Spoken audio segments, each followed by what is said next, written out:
today I want everyone to mentally uh, pull up Google Earth. Mhm, You know mhm. that feeling when you spin the globe to the vast, empty blue of the Pacific Ocean? You have to keep zooming in and zooming in. You go past Hawaii, keep going south, until you finally hit this tiny, tiny cluster of green specks. It really gives you a sense of just how remote this place is. Mm. We're talking about American Samoa. Exactly. And you're right, on a map, they look like specks, but biologically, they are fortresses. That is the vibe I got from reading our source material today. We aren't looking at a travel brochure. No, not at all. We are analyzing a document titled A Comprehensive Strategy for Wildlife Conservation in American Samoa, second edition. It's from 2016. And, usually when I see comprehensive strategy and government document in the same sentence, my eyes just glaze over. Right, you expect bureaucracy. I expect bureaucracy. But you flagged this as something else. You called it a war room strategy. I did. Because if you read between the lines of the bureaucratic language, this isn't about filing paperwork. It's an inventory of a battlefield. Hmm. You have a chain of volcanic islands, literally the tops of underwater mountains that are completely isolated from the rest of the world. And on these islands, you have life that has evolved in a vacuum for thousands of years. But now, that vacuum has been breached. Evolves in a vacuum. Let's unpack that first, because the source material spends a lot of time on the geology before it even gets to the animals. It does. It talks about the hotspot origin. This is crucial to understanding why the island looks the way it does, right? Absolutely. It's the engine of everything here. Imagine a blowtorch sitting stationary inside the Earth's mantle. That's the hotspot. Okay. Now imagine a conveyor belt moving slowly over that flame. That's the Pacific tectonic plate. So the plate moves, the torch punches a hole, magma comes up, and boom, you get an island. Exactly. And then the plate keeps moving. So the island moves away from the heat source and starts to cool, erode, and eventually, sink back into the sea. Right. In this chain, Savai in Western Samoa is the old man. It's been off the hotspot for a long time. But Tau in American Samoa, that's the new kid. It's only about 100,000 years old. 100,000 years sounds ancient to me, but in geological time, that's basically a toddler. It is. It really is. And that means the biology is different on each island because the islands themselves are in different stages of their life cycle. Tutil is the big one. It holds 72% of the landmass. It's rugged, steep, volcanic. But then you have Rose Atoll, which is just a ring of coral barely keeping its head above the waves. And the document highlights a statistic that it really defines the challenge here. Yeah. 99.5% of the territory is water. Yeah. 99.5%. Which essentially makes American Samoa an ocean nation with a few parking spots of dry land. That's the perfect way to visualize it. And the conservation strategy, it has to focus heavily on that 0.5% of land because that's where the people are, that's where the fresh water is, that's where the birds are. Yeah. But it's siege warfare. Siege warfare. The threats are coming from the ocean in the form of climate change, and they're coming from the boats in the form of invasive species. This document is the blueprint for holding the line. Well, let's jump into that 99.5% first. The marine realm. The report calls it the blue jungle. And straight away, they start talking about coral. Now, I know coral's important, but the report lists over 200 species. That's a lot of diversity for such a small area. It's incredibly diverse. But the report, it zooms in on what they call the threatened six. Yeah. These are hard corals listed under the Endangered Species Act. Okay. And this is where we run into a massive practical problem. You're looking at the photos of Acropora globiceps, right? I was, and I'm going to be honest, I couldn't tell it apart from a rock, let alone another coral. Right. The description says it looks like a thick cushion or sometimes a bottle brush. It felt very vague. This is the nightmare of field biology. We call it phenotypic plasticity. Phenotypic plasticity. That sounds like a $10 phrase I need to learn. It's a fascinating concept. It just means the environment changes the physical shape of the animal. Think about it like a bodybuilder versus a marathon runner. Same species, different shape based on what they do. If Acropora globiceps grows in deep, calm water, it might look spindly, stretching out to catch light. But if that exact same species grows in shallow water where the waves are smashing it every day, it grows thick and stout like a cushion to survive the impact. So the same species looks completely different depending on where it's standing. Yes, and tragically, it looks almost identical to 6 other species of coral found in the same area. So why does that matter for the strategy? Can't we just say save the reef? You can, but legal protection is specific. If Acropora globiceps is federally endangered, you have strict rules about harming it. Right, that one specifically. But if a local diver or a village warden can't verify if they're looking at an endangered species or a common one without taking a sample to a DNA lab, enforcement becomes nearly impossible. The report calls this out as a massive barrier. You can't measure the decline of a species if you can't even reliably count it. That makes sense. Data deficient isn't just a lack of effort, it's a lack of clarity. Exactly. But even if we can't name every coral, we know what's killing them. The threats section of this report reads like a horror movie script. First up, the crown of thorns. The Cotes, Acanthus durplancy. These are terrifying creatures. They are massive starfish covered in toxic spikes, and they eat coral polyps. They just eat the coral. They crawl over it, push their stomach out of their mouth, and digest the coral tissue right off the skeleton. Ugh.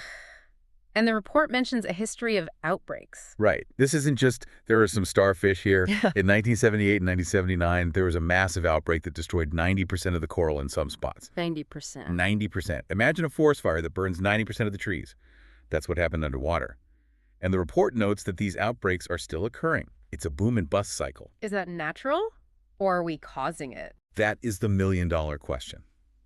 There is evidence that nutrient runoff, basically pollution from land, feeds the larvae of these starfish, allowing more of them to survive to adulthood. So we're feeding the babies of the monster that eats the reef? In a way, yes. Which brings us to the next villain, sedimentation and pollution. This is where the geography comes back to bite them. The islands are steep. Very steep. When it rains in American Samoa, and it rains a lot, gravity takes over. Mud washes down the slopes. If you have a pristine forest, the roots hold the soil.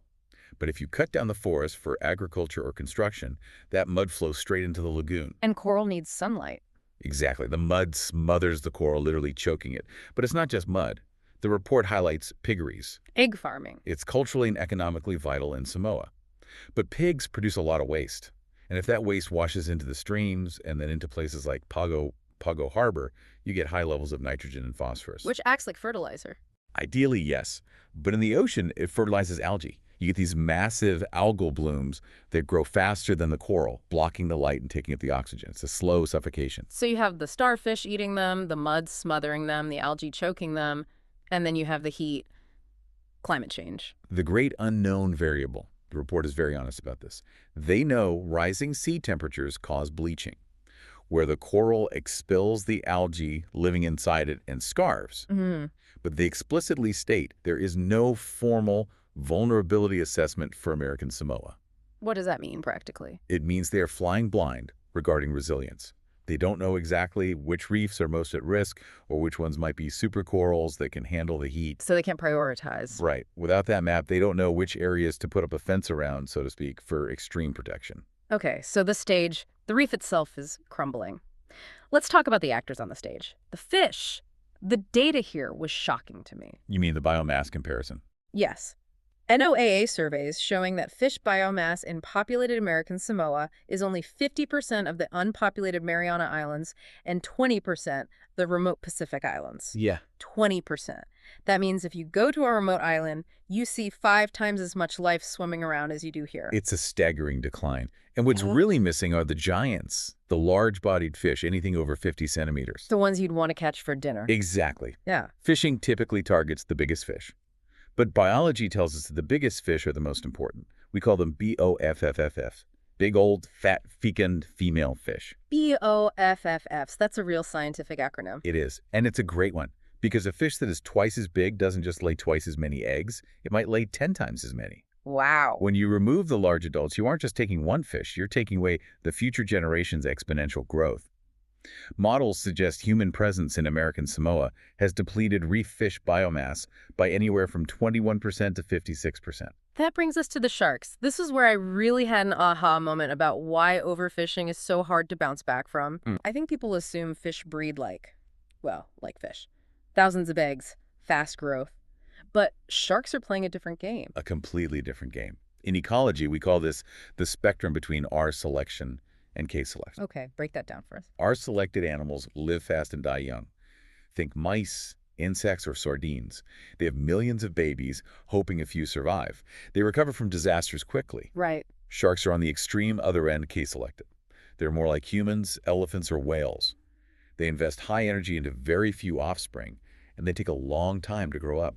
The statistic that floored me was the scalloped hammerhead.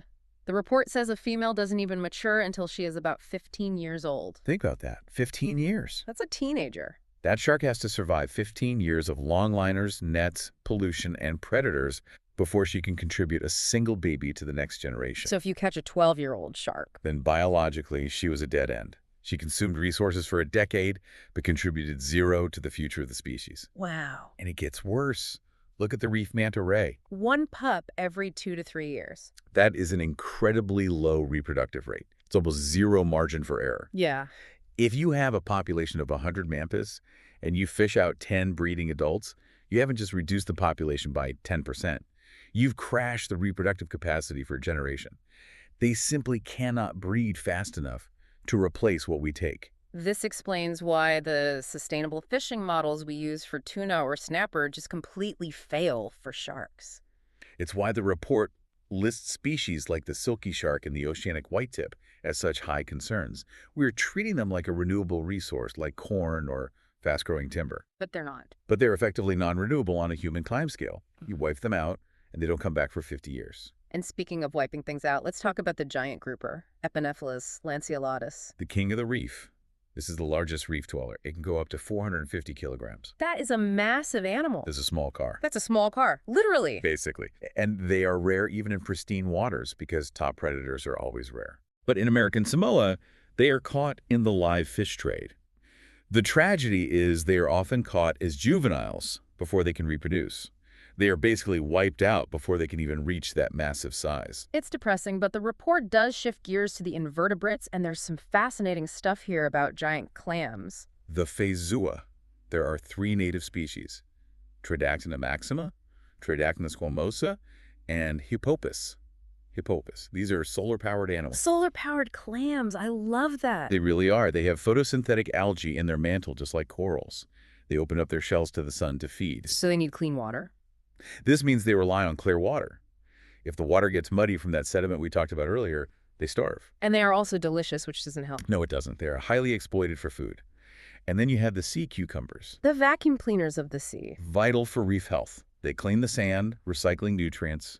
But there was a boom and bust fishery. What does that mean? It means someone realized there was money to be made. They were harvested like crazy until the population crashed, and then the fishery collapsed. Oh, yeah. A ban was put in place, but the source material mentions the trade went underground. Species like Holothuria whitmay are threatened because they are high value. It's a classic example of economic pressure overriding regulatory bans. If the price is high enough, people will find a way to catch them. Now let's go deeper, literally. The report talks about the Twilight Zone. This isn't a sci-fi show, it's the Mesophotic Reef. This is the area between 60 and 500 meters deep.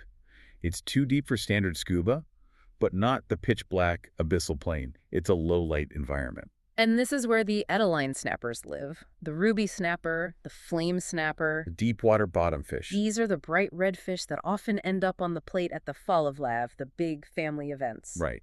And here is the conservation trap. Because these fish live deep, we assume they are safe. Out of sight, out of mind. And because they are snappers, we assume they grow fast. Ah. But we are finding out that there is a massive life history mismatch. We used to think these fish were like chickens, grow fast, hate them. New data suggests they are more like redwood trees. Redwood trees. They live a very long time, decades, and mature very late.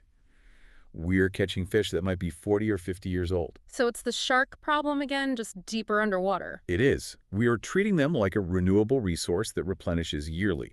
But the report warns that even low levels of fishing can crash these populations because they replenish so slowly. Mm-hmm. And the data gaps here are huge. We simply don't know enough about how old these fish really are in Samoan waters. Data deficient appears again. It's a scary phrase because it basically means we are flying blind. It is the most dangerous category in conservation. You can't manage what you don't measure. Let's dry off and head to land. The terrestrial realm. We mentioned earlier that American Samoa is depauperate, low diversity. Right. But the rule here seems to be, if you want to survive, you have to be a generalist. Mm-hmm. That's the generalist rule. On a small island, resources are limited and unreliable. You can't be too picky about what you eat or where you live. If you are a bird that only eats one specific type of beetle found on one specific tree, and a cyclone wipes out that tree, Yeah. you're extinct. Game over. Exactly. But if you can eat fruit, seeds, insects, and scraps, you survive. Let's look at the bats, the flying mammals. There are 3 players here. 2 flying foxes, Pteropus samlensis and Pteropus congenus. And then the small one, the sheath-tailed bat, Embelodonura semicaudata. The flying foxes are the ones people might have seen.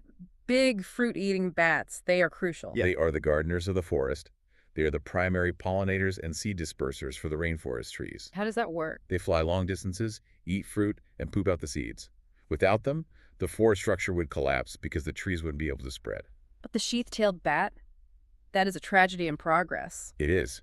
The sheath-tailed bat doesn't eat fruit. It eats insects. It doesn't roost in trees. It roosts in caves. It's a specialist.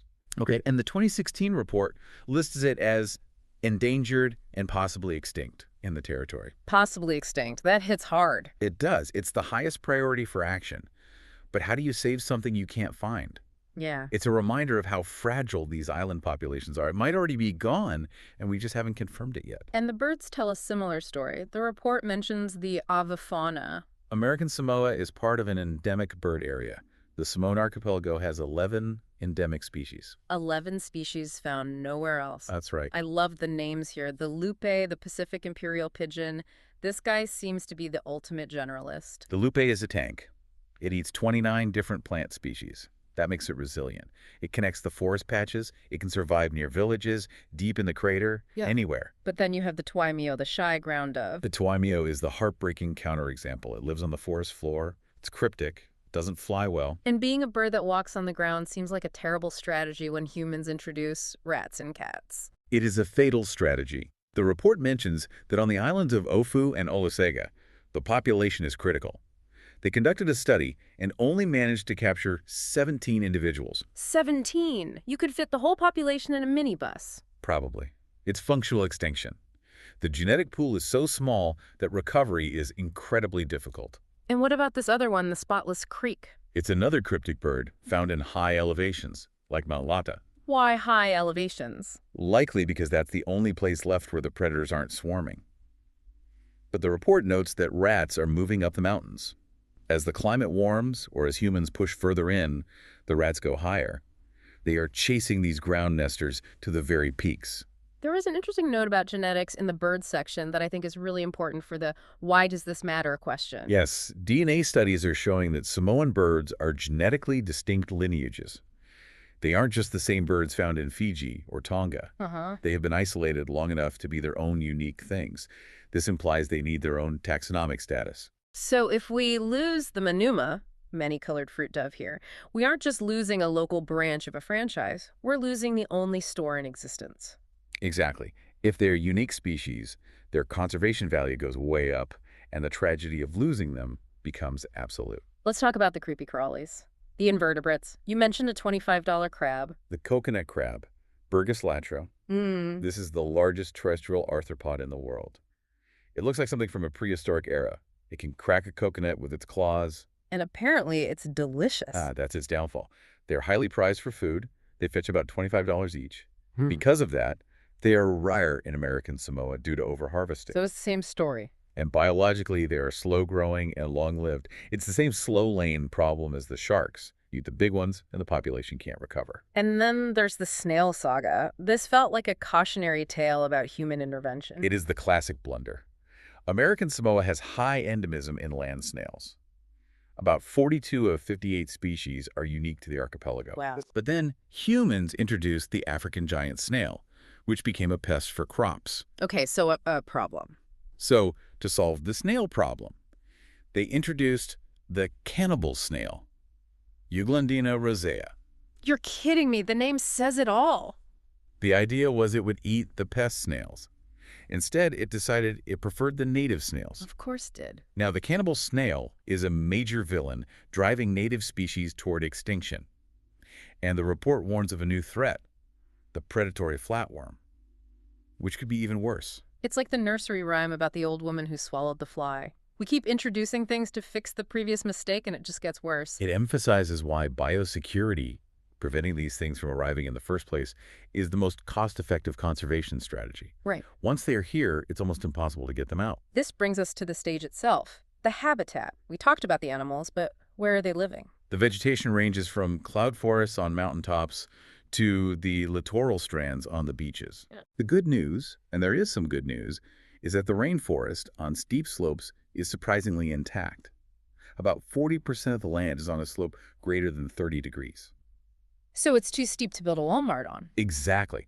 Topography is the best defender of nature. It's too hard to farm, too hard to build, so the trees stay. But the wetlands are a different story. But wetlands are a different story. The report says 48% of wetlands have been lost. Places like Nuu'ulipala and Leonepala are critical filters for that runoff we talked about, but they are the most degraded because they are flat and on the coast prime real estate. And the way land is used is changing. This was an interesting cultural shift mentioned in the report. Yes, the shift from agroforest to monoculture.